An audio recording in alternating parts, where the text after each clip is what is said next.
Okay, pick up your colored pen.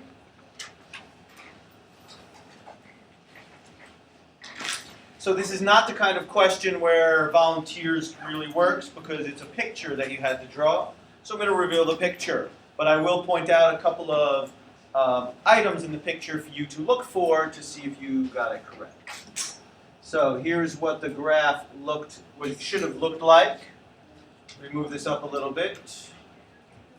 So the vertex was at 4, -7. That's the first thing you need to check. Second of all, I'm going to show you my table, and then that will make the picture even more clear.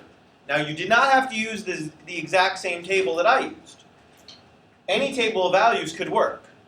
Mine is the one that makes it the most efficient process because the x values that I chose work with this fraction really, really nicely, and so we get whole number y values.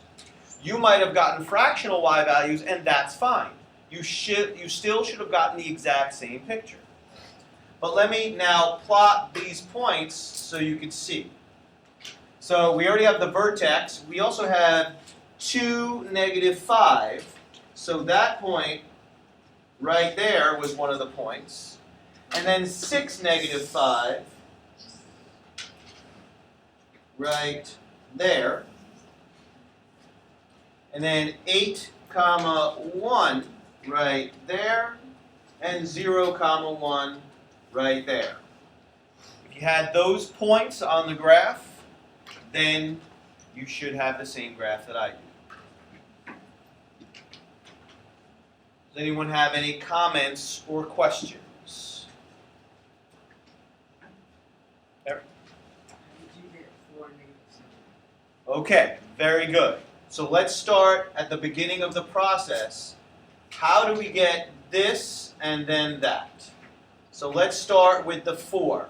Could I have someone refresh our memories on that part of the process? We'll start with Kezekiah and then up here, Kezekiah. Okay.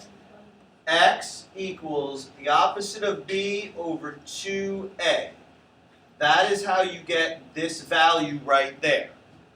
So now you have to look back in the equation. A, B, C. Opposite of B. B is -4, so the opposite of it is +4. A is 1/2. 2 times 1/2 is 1. And so you get 4. How do we get the -7, Ann?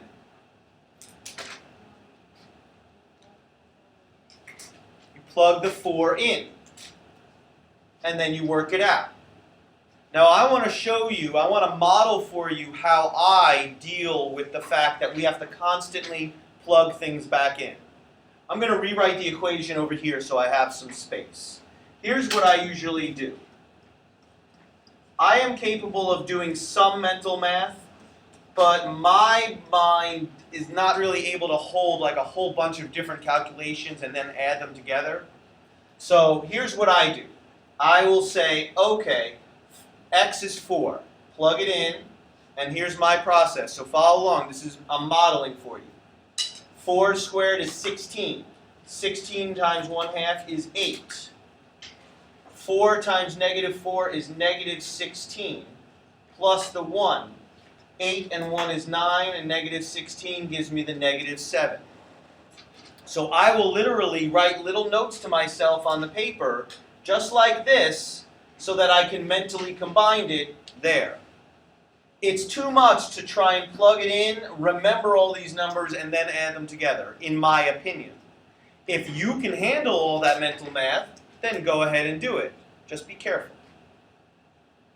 So Eric, was your question answered? Good. Does anyone have any other comments, questions, or concerns? Okay, give me a thumbs up if you got it right.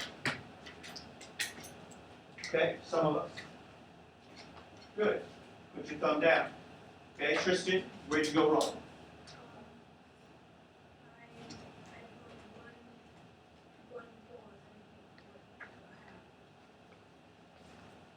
So you mean you wrote the question wrong?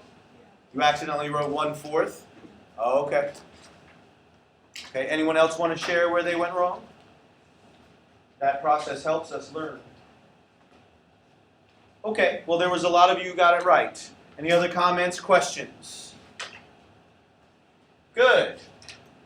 No, I don't want to. Today, we're going to introduce the idea of solving equations by graphing.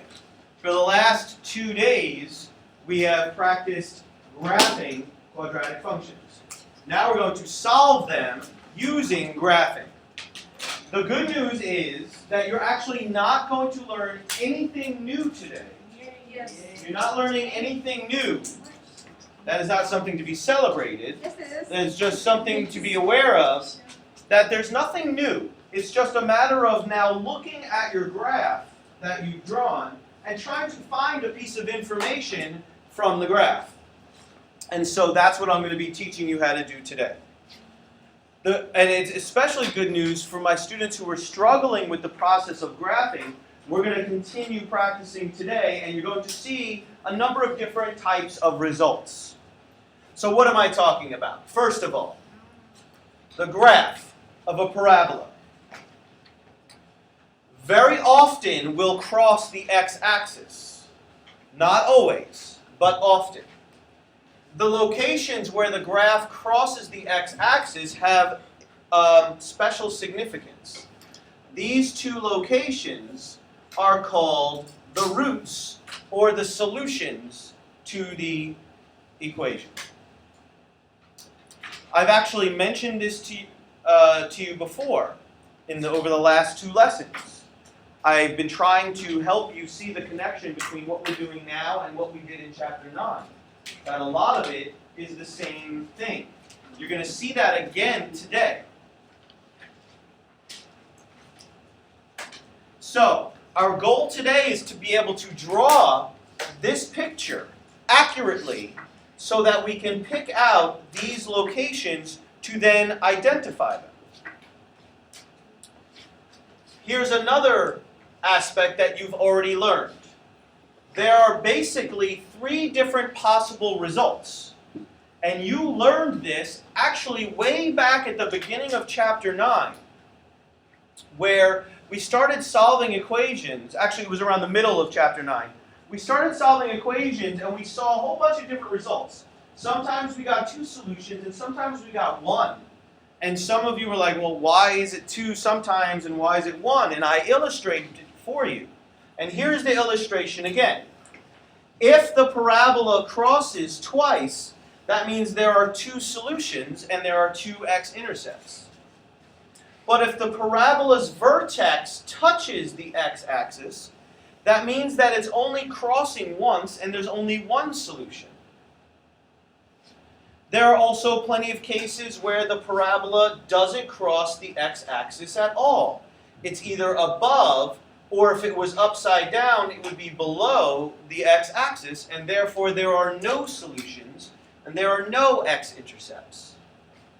So these are the possible scenarios that you are going to see today. I will also be taking time today to connect what we're doing again to what you've done in Chapter 9. Extremely important to be able to make the connection. My hope is that you're actually making the connection before I even present it to you. Does anyone have any questions so far? So if you're missing any of this, first of all, I have printed copy. You can fill in, just leave a little space. But we're going to jump right in, and we're going to graph and learn how to pick out solutions. So we're going to start out with this equation.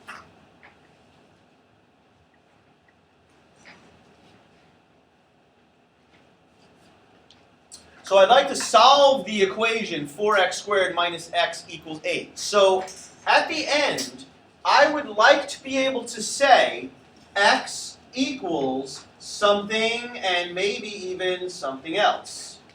That's what I want to be able to present. Okay? But we're going to actually go through the graphing process to try and find 1 or 2 locations. So let me back up, because this is what we will present at the end. Now the graphing process that you've learned over the last 2 days requires an x and a y. I have an x, but I don't have a y. So we actually have to put it in there temporarily to do the graphing process. Does anyone know what we have to do to put a y in there? Come on. Well, that's true. That is something we're going to do later. But we don't even have a y there yet to do that. Very good. We have to get that 0, and then we replace the 0 with the y. Let me show you what I mean. Subtract 8 from both sides. And so this will disappear. We get 4x squared minus 4x minus 8 equals 0. That's what we learned to deal with in chapter 9. Now what I'm saying is we're going to pretend that the 0 is a y. And now we can graph.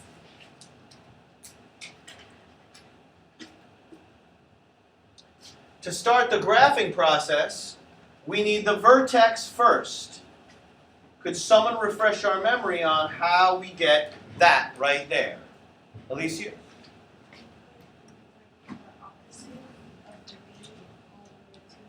Very good. So the x-coordinate equals the opposite of b over 2a. So we're using this formula constantly. And at this point, you've used it about 20 times. So it's very close to being permanent in your mind. So fill in the information. b is negative 4. Opposite of b will be positive 4. a is 4. 2a will be 8. So what is the x-coordinate of our vertex? Anissa? 1/2. So 1/2. Now we need the y value that goes with it. So how do we get the y value that goes with it? Catalina? Very good. And I'm going to model again my technique for doing that, where I'm combining a little bit of mental math with a little bit of just kind of scratch work, just to help myself. Again, my goal is to really use as much mental math as possible, and I don't really need a calculator at all. So I'm plugging this back into here. So 1/2 squared is 1/4, times 4 is 1. 1/2 times negative 4 is negative 2. And then I have a negative 8, and now I can say to myself, okay, well that's negative 10 plus 1, I get negative 9. Does anyone have any questions so far?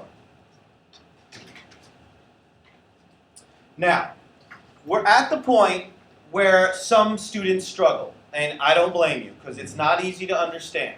I have some illustrations that I used this morning to illustrate some of the harder ones from the homework. But what we're trying to do now is choose x values that make sense, that will mirror each other, and that will make our life easy. That's kind of a hard combination, so it requires a little bit of thought. So let's start with this one. What do you think our next x value should be here? What do you think, Eric? What is 1? Okay. What do you think, Sebastian? Okay. So we seem to have some agreement that the next logical value would be 1. So that's fine. So let's go ahead and plug in the 1 and work it out. And again, here's where I use some little scratch work to help myself. 1 squared is 1 times 4 is 4. 1 times negative 4 is negative 4, and negative 8, and that will cancel, and I get negative 8.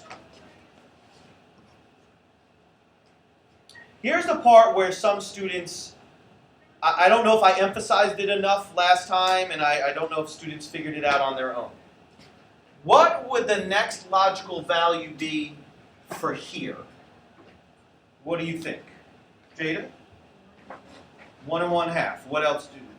Alicia? 2. Alyssa? 1.5. Hezekiah? 3. Okay, so we have some difference of opinion. Okay, Kayla? 1.5. Okay. Now, Jada, why do you say 1.5? Because you're already adding like half. That's right. So now I'm going to tell you why that you can do that and there's nothing wrong with it, but there's actually a better choice. She and others are saying this should be 1.5 because I went a distance of a half and I should go a distance of a half again. Here's where you get to be a little creative. You don't have to go the same distance each way this way. All you have to do is make sure that whatever distance you choose going 1 to the right, you do the same distance here. So if you go a half this way, you need to go a half that way. But you could go a different distance here as long as you use that same distance over here. Now, 1.5 is a bit of a pain to do in there. I don't want to deal with fractions if I don't have to. So instead, we'll use the 2. Because now I've got a distance of 1 whole. From here to here, I want a distance of 1. As long as I go a distance of 1 over here, then I will still mirror my values. Okay? So that was something that I think got lost last time, and that's my fault, not yours. Again, if you did use 1.5, there's nothing wrong with it. I don't think it'll come out as friendly as with the whole numbers. So now let's plug in the 2 and let's work out. And again, I'm modeling for you the thought process that I go through. 2 squared is 4. 4 times 4 is 16. 2 times -4 is -8. And then another -8, so I've got 0.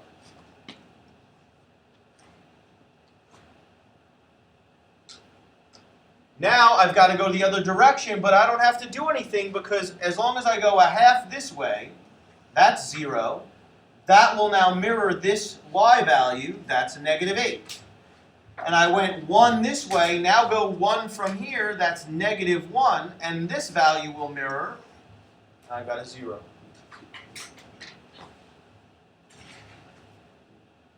Does anyone have any questions on that process?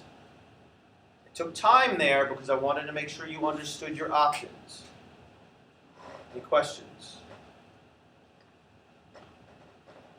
Okay, so now we're ready to graph. Does anyone have any questions before we go through that process? So let me see if I can do this.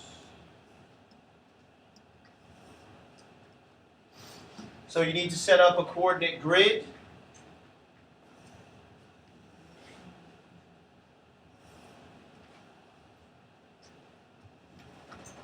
We got our table of values. Yes, and then yes, go. Like, you know, data said 1.5. I just like tried it and it comes up to -5. Okay. And we said like it would be easier for the teacher, but like wouldn't it be easier when you're graphing because like -8 and -5 come together, and then you know like this is easier to. Maybe. You might be right. They're closer together to each other, so it's easier to get the actual art of it, the drawing of it. You might be right. If the solutions are the numbers when y equals 0, we probably find What are they? 2 Yeah, so we're going to get back to that in a minute, but there is something significant about this and this.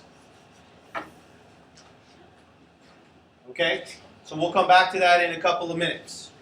But we are still going to go ahead and graph this. So you should have a coordinate grid set up. Let me move this down a little bit. The vertex is at 1/2 -9. So wow, it's all the way down here. Half -9. 1, 2, 3, 4, 5, 6, 7, 8, 9, all the way down here. And then we've got 1 -8, 1 -8, 0 -8, and 2 0, and -1 0. So Kamoy's argument, which was really good, was that, well, if we had used the 1.5, then the point would be lower down here and it would make for a better picture. She might be right. It's really a matter of opinion at this point. Does anyone have any questions on how we got to here? So let's go ahead and graph.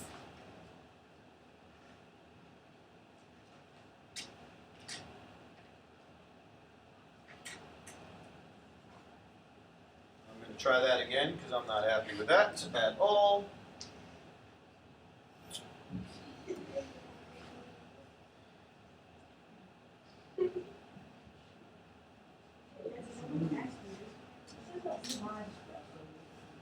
Okay, so not great, but I'll deal with it. So I'm also going to cheat a little bit. We need technology, that's not fair. Can I have technology? So It didn't even It put looks it on the worse. point. It looks worse. It didn't even put it on the point. This is what technology does. Graphing is on the point. okay, so we've got our picture. So far we have done nothing new. We have done everything we did yesterday.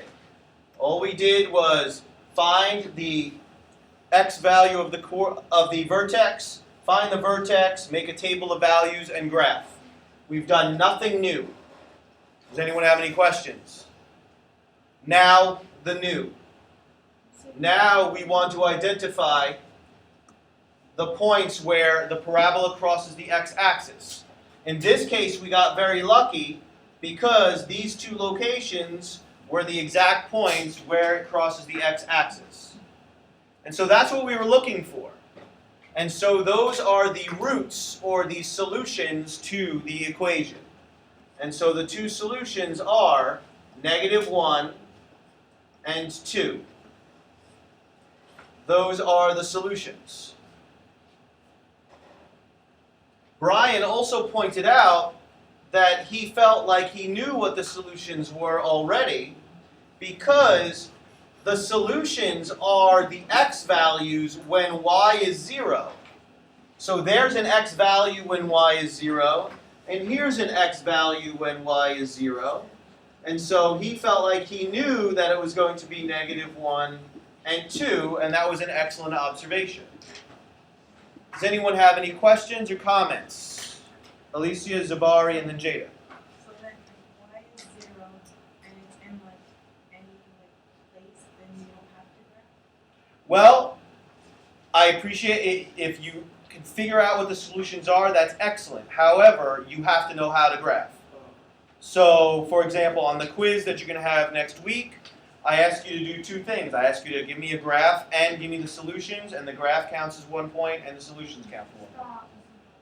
Okay? And and you lied because you said you were writing it. Okay. Well, I guess I exaggerated a little bit. Okay. That means Zabari. Oh, no, just on my question. Okay, Jada, and then Sebastian. Okay, Sebastian? I've always wondered, if you don't find the x, but just start filling the numbers in the equation, can you still get the graph? Yes. Really? But it would be very difficult, because if you don't have the vertex, it's very difficult to know where to actually draw it. The vertex is really the key to getting the right picture. But you could draw most of it without the vertex. Okay? Very good question. Now, I want to do the connection between what we've learned today, or in the last few days, and what we learned in Chapter 9. So, if everyone will follow along, and I'm going to hide this so we're not distracted by it, and I want to focus back on the equation. Because honestly, this should have looked extremely familiar to you once I rewrote it like this.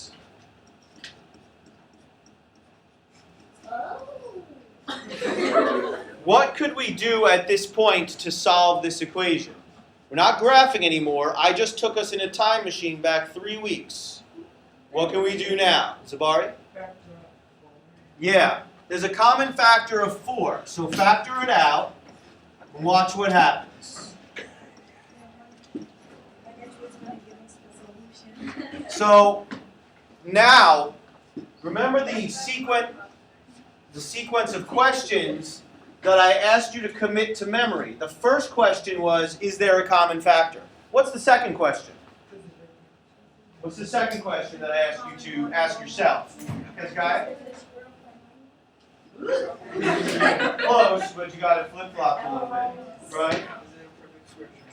Yes, but there was something before that. Kayla? Okay, Sharif?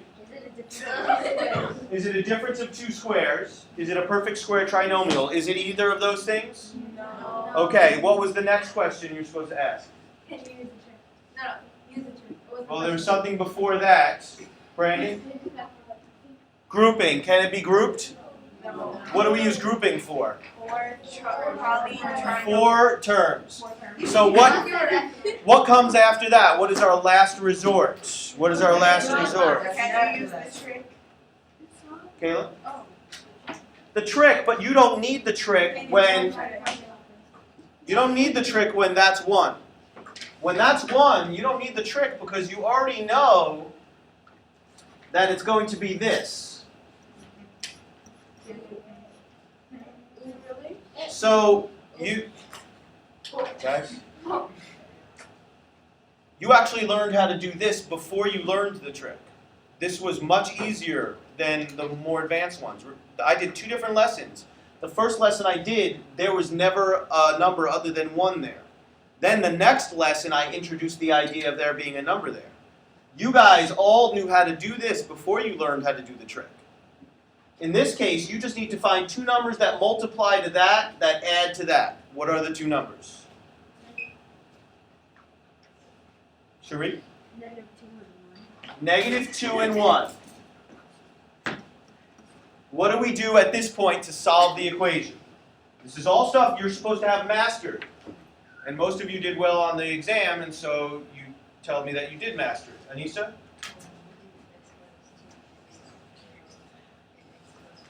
That's right. We set each factor equal to 0.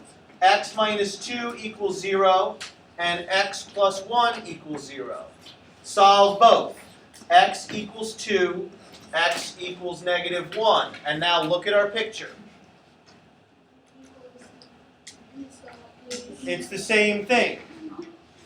So we are talking about the same thing that we've been talking about, but we're looking at it from the graphical perspective instead of from the algebraic perspective. This was using algebra to find the roots. This was using graphing to find the roots, but we're still looking for the exact same thing. Does anyone have any questions on what I'm just demonstrating here, or the connection, or anything? Yes, and then yes. Because I didn't ask you to today. Today I'm asking for the roots, not asking for that. You still have to know how to do it, just not asking for it at the moment. Okay, Sebastian?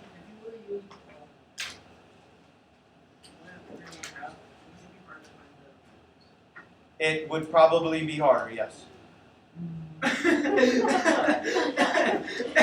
Okay? Okay, so let's see how you do. Let's see how you do on your own. Checkpoint number 1. I want to be clear about something. When this is done, I will be calling on volunteers because even though we are going to look at the graph, that's not the first thing I'm looking for. I am looking for the solutions, and that is something that we can share out as a group. So make sure you are looking for the right thing. You got 3 minutes on the clock.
Take a few seconds to finish up.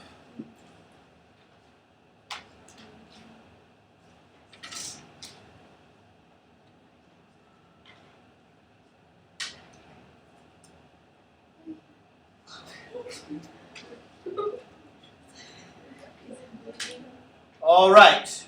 So what did we get? 1, 2, 3, 4, 5 confident people. 6 confident people. All right, we'll start with Anissa, Sebastian, Hezekiah, Alicia, Kayla. What'd you get? Okay. You agree? 3 people agree? 5 people think that it's no solution. The correct answer is no solution. So, here's what the graph should have been. And when I move this up a little bit so you can see the x-axis, you can clearly see that the graph never crosses the x-axis, and therefore there is no solution. Does anyone have any comments, questions, or concerns? Okay.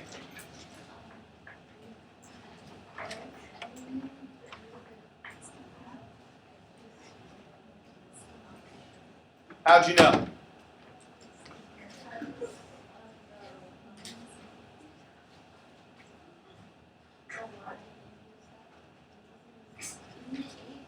Yeah.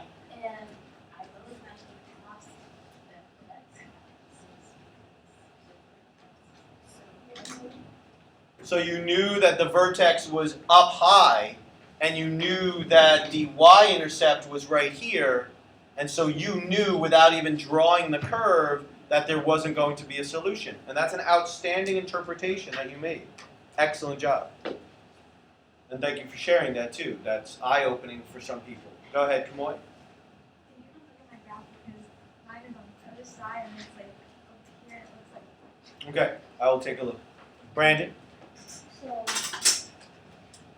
I factored it, but then it couldn't be factored. That's right. So if it can't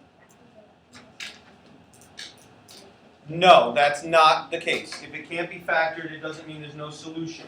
Brian, after you can't factor something, what's the next thing you try?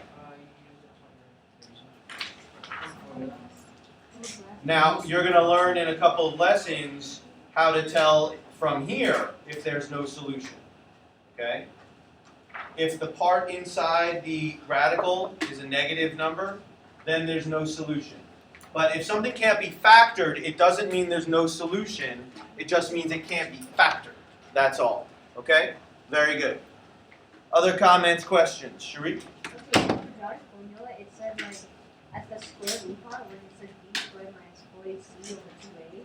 I noticed that the b squared and oh wait, never mind.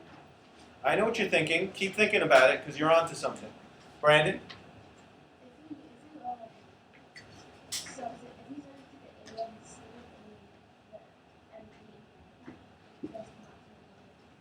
It doesn't what? It does? And that's why it's no solution. Very good. And that's something we're going to learn more about in the near future. Very good. So let's continue building our understanding by exploring the same type of situation with different wording, just so we get a little bit of experience with higher level wording and terminology. Find the zeros of the function by graphing. This is a fancy way of saying find the solutions. Function notation is something you're going to use more in Algebra 2. We introduce it in Algebra 1, so it is not a complete shock when you get to Algebra 2. For our purposes this year, you need to understand that this is really the equivalent of a y. So I encourage you just to write down y. Keep it simple. And now we need this in standard form, and so you can see it's not, so we need to rewrite it. And that's something that I wanted to address in this question as well. You need to rewrite the question. Or, when you write it down the first time, rewrite it so that it makes more sense. For my super high level students, your spider sense should be tingling. If it is, good. Hold on to that for a moment. We're going to get back to it a little bit later. But I want to continue the graphing process. And the graphing process starts in the middle with the vertex. And how do we get this again? How do we get that? Still just 5, 6 people. Alyssa, how do we get that? Very good. We use x equals the opposite of b over 2a. And plug in the numbers. So b is negative 6. The opposite will be 6. And 2 times a is 2 times negative 1. We get negative 2. What will our x value be? Anissa? Negative 3. And again, I use some mental math and some scratch notes to help me work through getting the y values. Negative 3 squared is 9, but now I need the opposite of that, negative 9. Negative 6 times negative 3 is positive 18, and then another negative 9, and I can see that that's going to just cancel out to 0. What would the next logical choice be for my x value? My quiet students, stay on your toes so that when I call on you, you can say something. So, Kezekiah? Yeah, give me the next two over here if you can.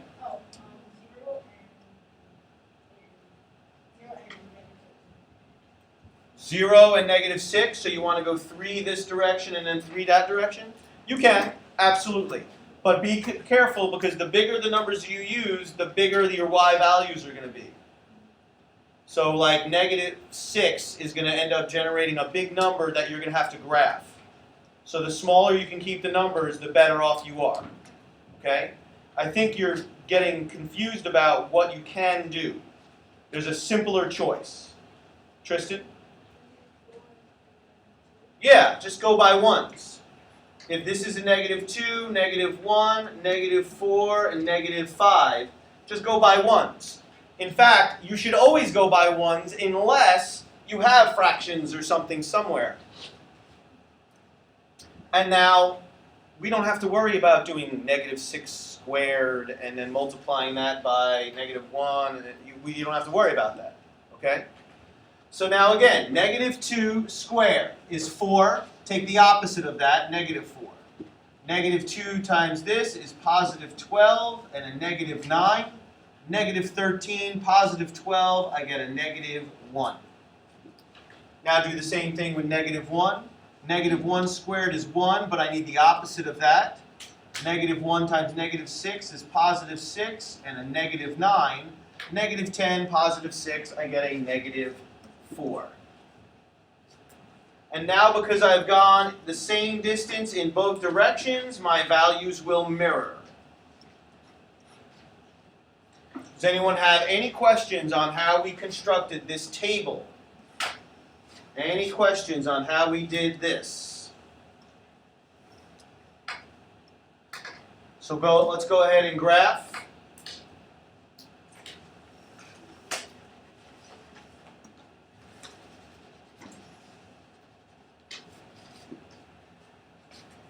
Draw a coordinate grid. Let's see what happens with this one.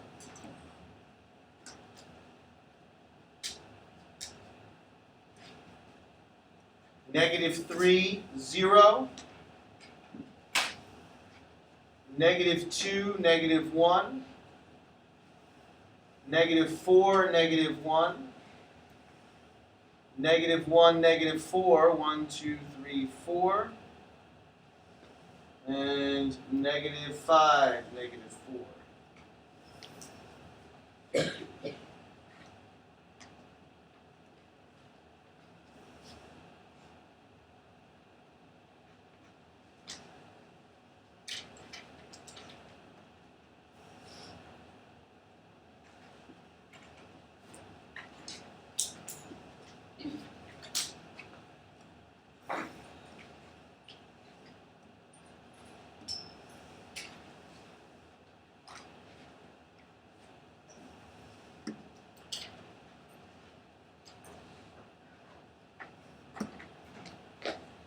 Anyone have any questions on how we got this graph? Or comments or anything? Brandon, go ahead. It's not a question, but I also factored it out, and it also has one solution because. All right, hold on a second. We'll get to that in a second. So, you should be able to tell now what we are looking for. This is what's different, is now we're looking for this. The point or points where the parabola crosses the x-axis. That is called its solution. And so you can see that x equals -3. And that there is only one solution this time because the vertex is on the x-axis. Does anyone have any questions about how we got this last step? So now Brandon is going to help us make this huge connection between what we're doing today and what we did in chapter 9. So Brandon, talk me through your steps. What's the first thing you did? Very good. Let me rewrite this real quick. Everyone watch carefully. This is a huge connection. So first he factored out a -1. This is something you were supposed to perfect in chapter 9. This is what you're left with. What did you notice, Brandon? This is a perfect square trinomial. And so how does that factor, Brandon?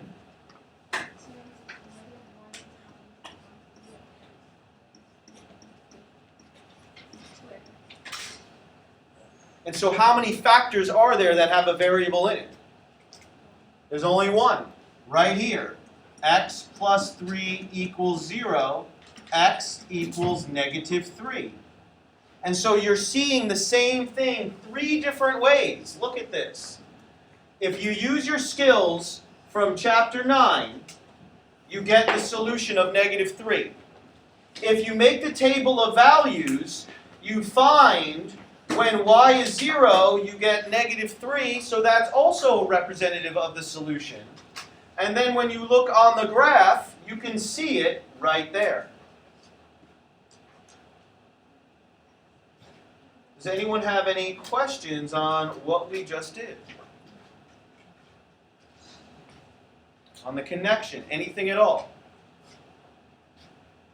Now, when I said that your spidey sense should be tingling, I was actually referring to the x squared plus 6x plus 9. You may have interpreted that as something different. So Hezekiah, what were you thinking when I said that? First thing I was thinking was because there's a negative that the parabola was going down. Very good, and I love that you pointed that out. That negative sign told him immediately that the parabola was going to be opening down. Excellent. Jada, you also had indicated that you were thinking something. What were you thinking at the beginning? That you factor out the negative 1. Outstanding. Okay? Any comments, questions, concerns? All right, so now you're going to give another one a shot. Checkpoint number 2. Find the zeros of the function. So this is another question in which I'm going to be asking for volunteers, and my quiet students, stay on your toes. I am looking for zeros of the function. You got another 4 minutes on the clock, although I don't think you need 4 minutes.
4, it'll look, initially it'll look a little off, but then if you just continue to go on down, it'll look.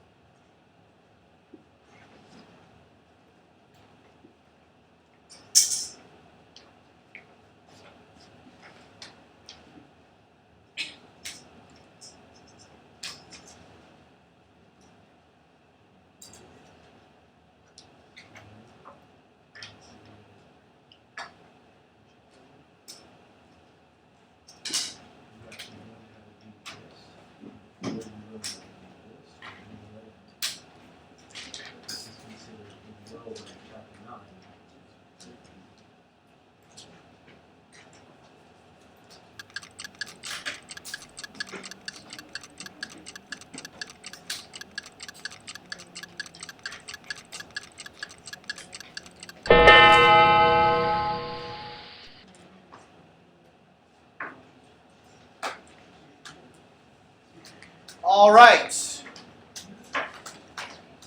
So, what is the solution? Solutions.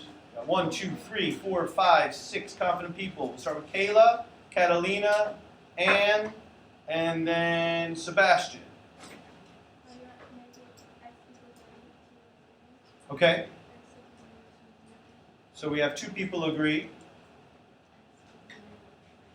3 people agree. 4 people agree. The correct solutions are -2 and 0.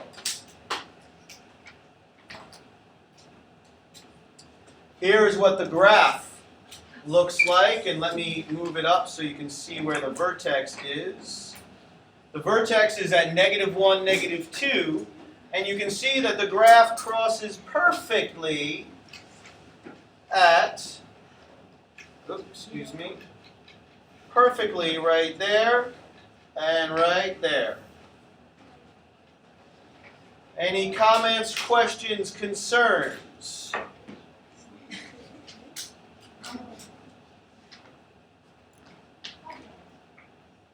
Give it a shot.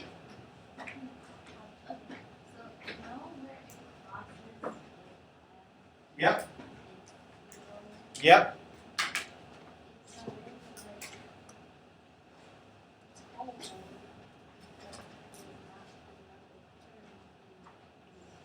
That's right. Very important observation. That she knew that was going to go right there because there is no number here. This number is the y-intercept. That you learned last time. So she already knew that the graph was going to pass right through there. So Anne is already demonstrating that she's got this ability to kind of have a good sense of where the picture is and what it's going to look like before she's even ready to draw it. That's outstanding. Let's take it a step further. Let's take it a step further. Was anyone able, or did anyone have a sense? Did anyone have a sense of what the solutions were going to be before you even started drawing the graph? Sharif?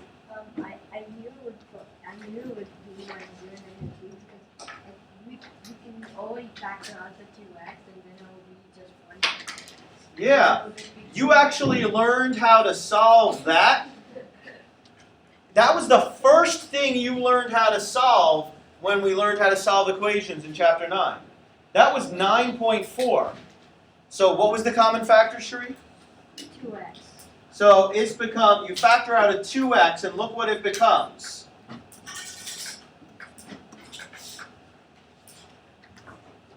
Set each factor equal to 0. 2x equals 0. X plus 2 equals 0. X equals 0 here. X equals -2. In fact, I feel strongly that many of you could do that entire thing mentally just by looking at it. And so you would already know that the solutions were 0 and -2, just like we demonstrated with the graph. And so once again, that is the connection between what we've done in the past and what we're doing today. More.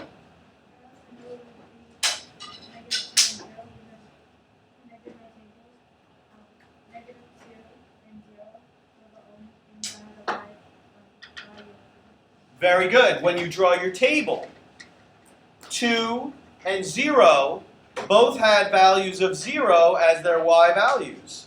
Those are the solutions. That's something that was pointed out way back with the first example. Outstanding. Jade? Okay. Well, let me come take a look at what happened. Okay? Any other comments, questions?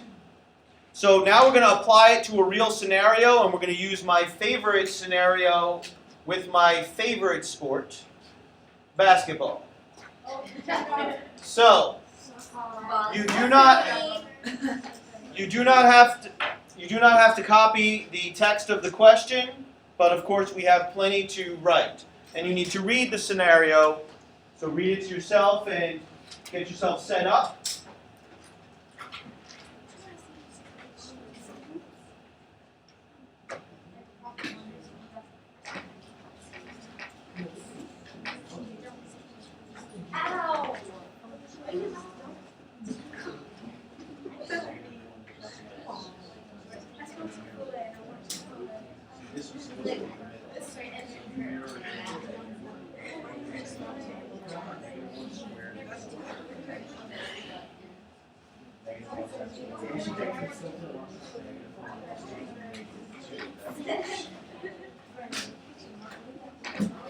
All right, so here's the scenario, and you guys have seen me do this before with my Nerf hoop.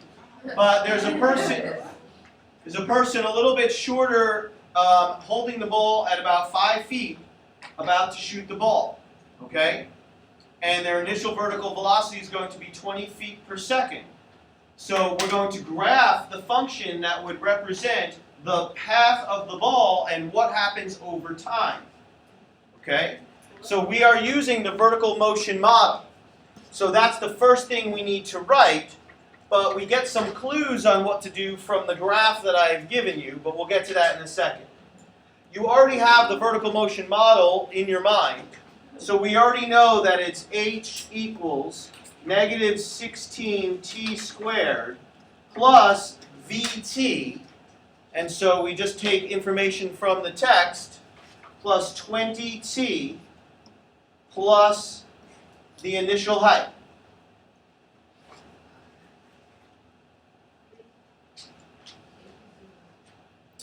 Now,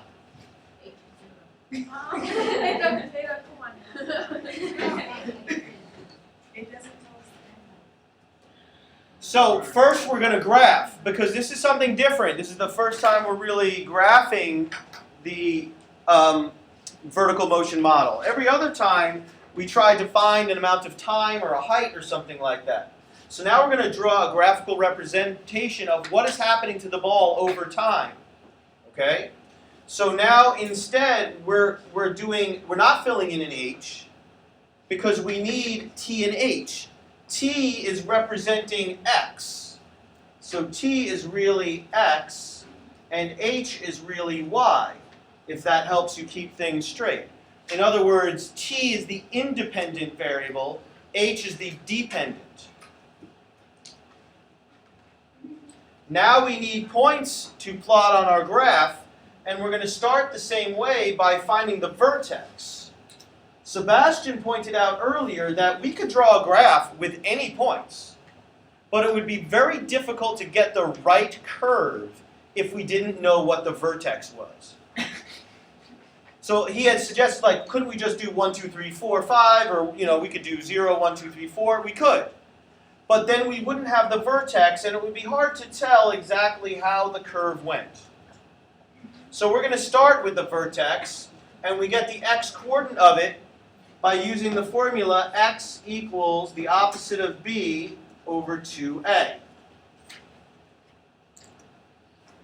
And so the opposite of b is negative 20, and 2a will be negative 32. What will that be in simplest form? Take a moment to figure that out. You're going to be doing a lot of fraction stuff, so get your mind in gear for that. Alicia? It is 5/8. Very good. So that's unfortunately not the friendliest of numbers, but that doesn't mean we can't work with it. We're going to. The real world, numbers are rarely very friendly. So you got to be able to get used to that idea. So now we need the h, or the y value of the vertex, so we know where that point in the curve is. So we have to plug 5/8 into the function to get the h value that goes with it. I'm not going to say it's easy. Some of you make it harder than it is. But here's what I'm going to do. I'm going to give you a minute to figure it out yourself. So you're going to actually have to use your calculator, use your brain, maybe use fractions, maybe use decimals, maybe use a combination of them, and figure out what is the h, or the y value of the vertex. So just take a minute, a little over a minute.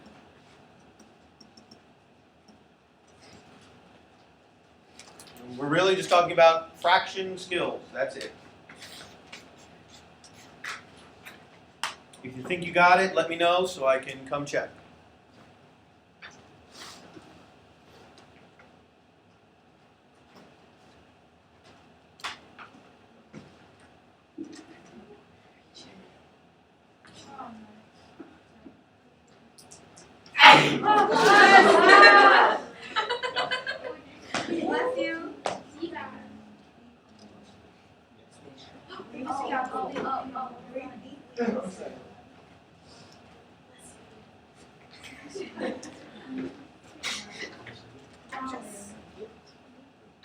Bless you. Yes.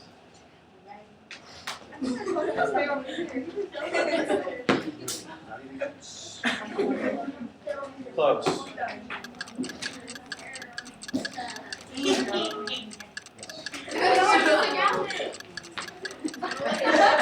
So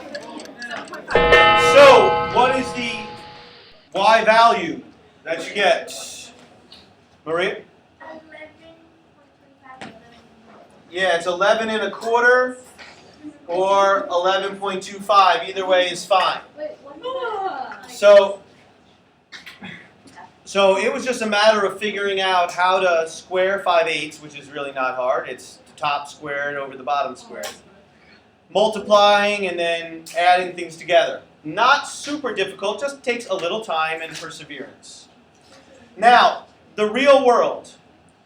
If we can mirror things, by all means, you should try. But you can already tell by looking at this that there's nothing going to be on the left side here or underneath here. There's already a good chance that we're not going to have a full parabola. We're going to have part of one. So mirroring is really not that big a concern, especially, again, since this is a real-world application. So we want to keep things very friendly. What would be a nice friendly choice for right here that would make sense? Jabari? Well, I still want to hear what you say. What do you want to say? Good. Think faster. I was gonna say 1 and 2. I mean 1 and 2 over 8. 1 and 2 over 8. How'd you get that? Okay. So is that a friendly number to work with? Not really very friendly. So could we just change it to a friendly number?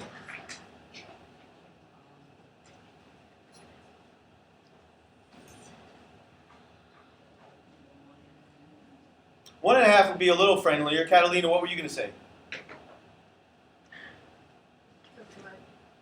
1, correct. Very good. So keep it friendly. It's not a big deal when you're talking about real-world application. What would be the easiest thing to put right here, even though it might not mirror perfectly? Right? 0. We want to be able to work with this function easily if possible. There's another clue. Look at the graph that I gave to you. There's already a 0, a 1, and a 2 in it. So there's a good chance that we want the 0, the 1, and the 2 in our table so that we can plot those points on the graph. So now let's plug in and find the h values for those. So plug in a 0, that's easy. That gives us the 5. That's the starting point right here. That's where the ball is still in the player's hand right here.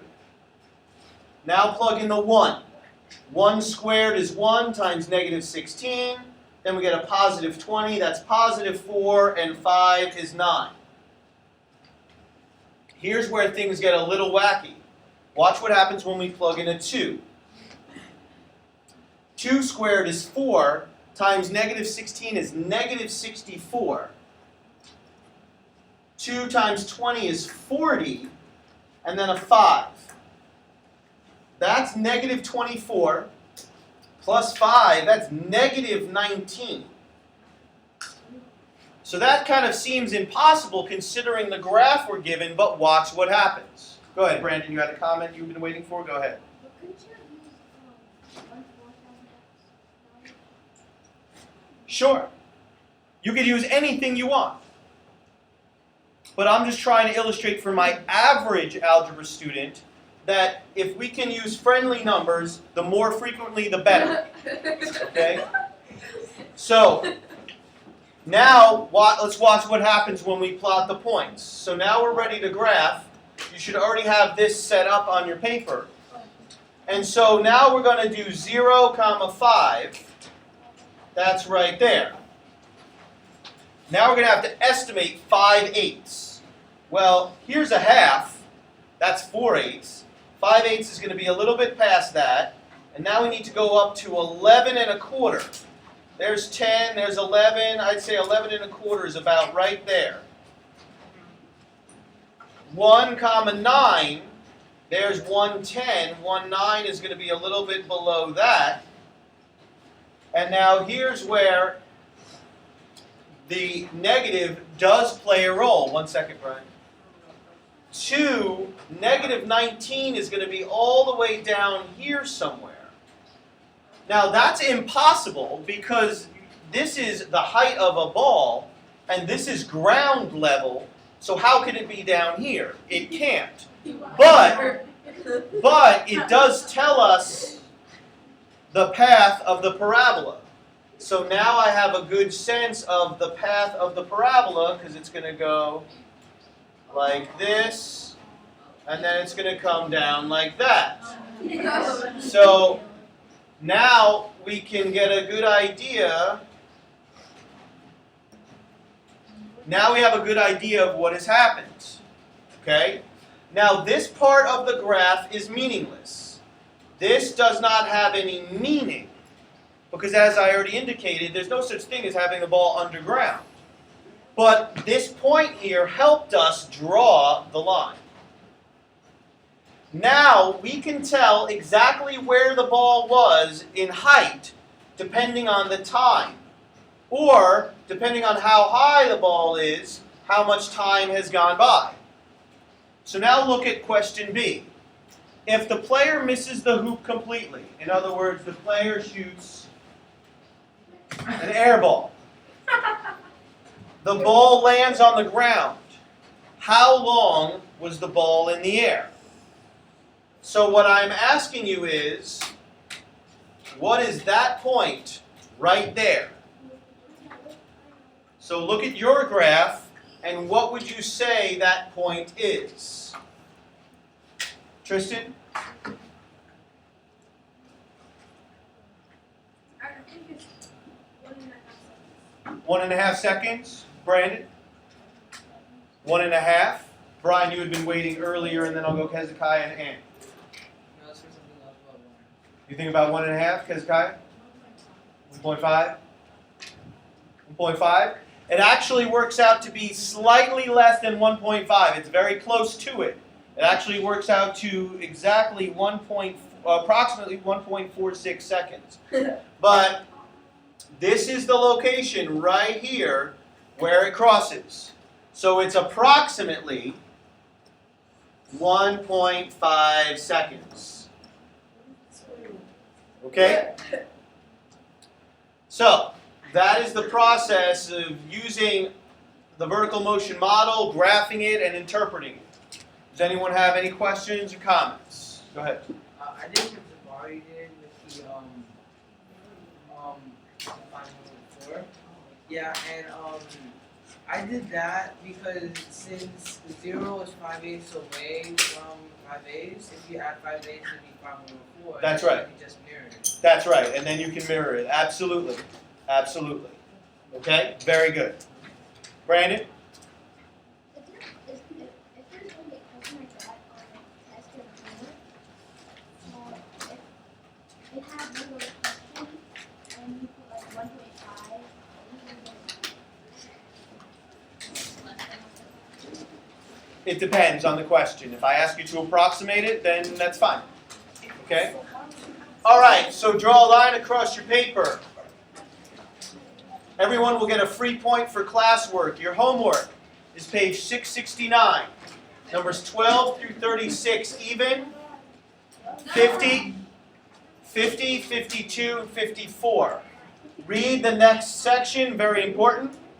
And you have a quiz on Wednesday. And that will be 10.1 to 10.3.